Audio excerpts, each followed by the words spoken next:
This is a sight we shall never see again. The last of Britain's long line of battleships, HMS Vanguard.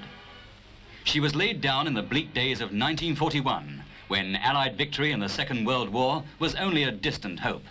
By the time she was completed, the fighting was over and history had passed her by.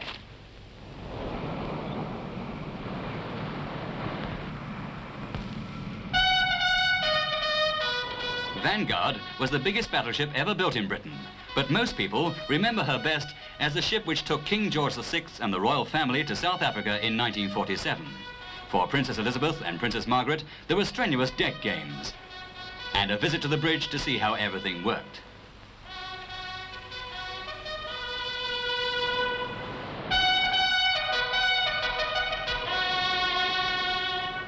After some years as flagship of the home fleet and a spell in reserve, Vanguard was condemned to be scrapped. Today, it's the aircraft carrier and the submarine on which sea power depends.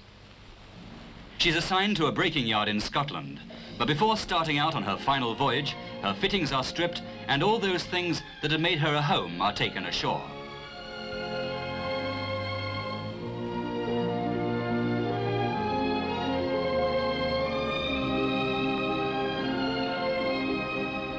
A skeleton crew is assembled, no more than 60 men, compared with the 1,600 she normally carried.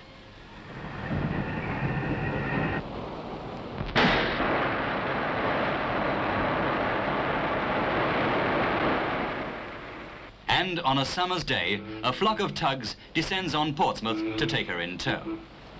But this ship, which never fought a battle, is reluctant to die.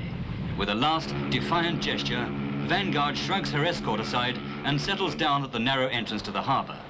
There she remains aground for almost an hour, as if to acknowledge the farewells of the holiday crowds who've come to see her depart. The tugs churn and strain, and at last the unwilling victim is dragged clear to the open sea.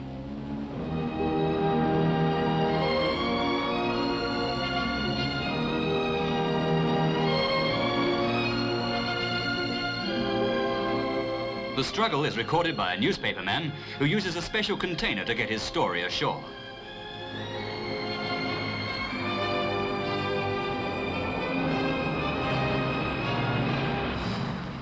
Contact with the tugs is maintained by ship-to-ship radio.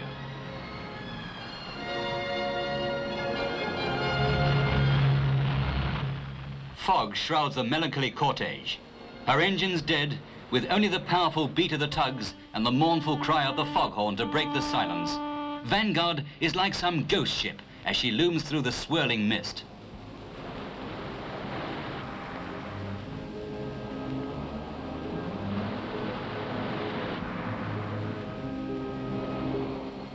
The journey is uneventful, with only a rare moment of excitement as one of the tow lines becomes fouled.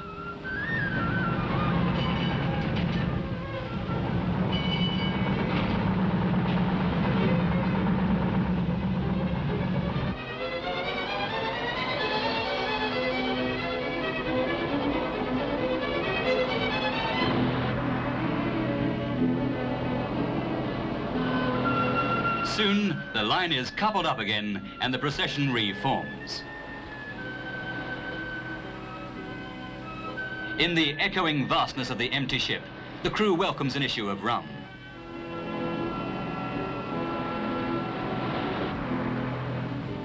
Off watch, there's a game of cricket beneath the 15-inch guns. The domestic chores have still to be done.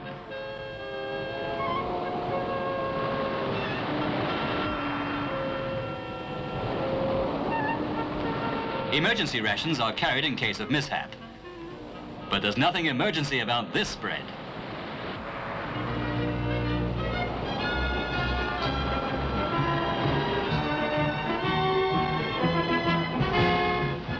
The 600-mile tow takes 5 days. Now Vanguard comes home, back to the Clyde where she was cradled. Not to the builders this time, but to the biggest ship-breaking yard in the country.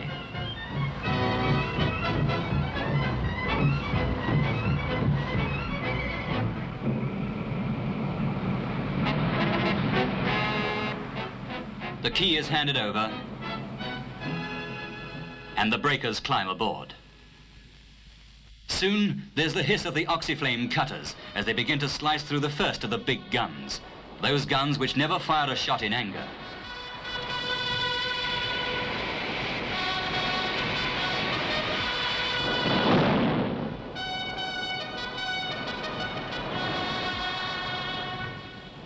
As they wave farewell, the sailors wonder why Vanguard has to die. Could she not be preserved as a memorial, as a historic building is preserved, or towed to sea for decent and honourable burial? But the earth is not so abundant in its raw materials that they can be locked away unused or recklessly squandered.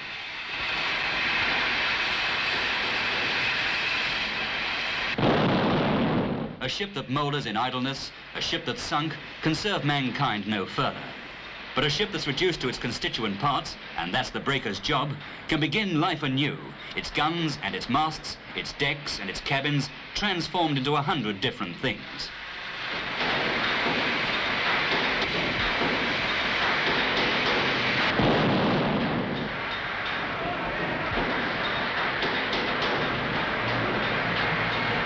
Only for the pin-ups is there no future.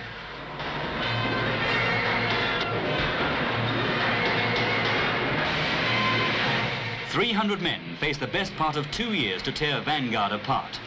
10 times as many people were involved in her building. She cost the nation £11 million. As scrap, she's worth perhaps a 20th of that. The ship builder begins at the bottom and builds up. The ship breaker begins at the top and works down. After the masts and funnels and the bridge have been removed, the decks are opened up and the complex machinery and boilers are lifted out. Much of this machinery is of valuable copper and brass.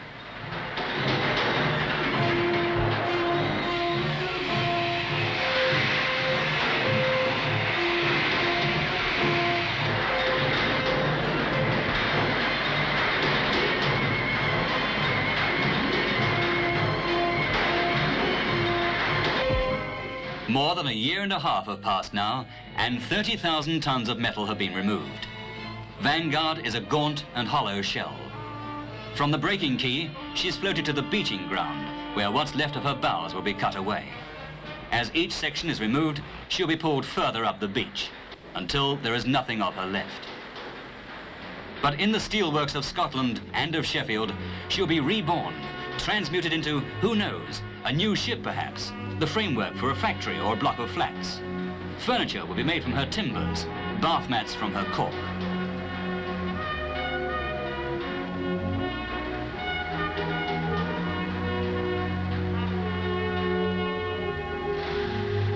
The first Vanguard fought the Spanish Armada nearly 400 years ago in the reign of Queen Elizabeth I. The last Vanguard never fought at all, but, like her forebears, she served her generation. And today, the greatness of which this mighty ship was a symbol finds new ways to express itself.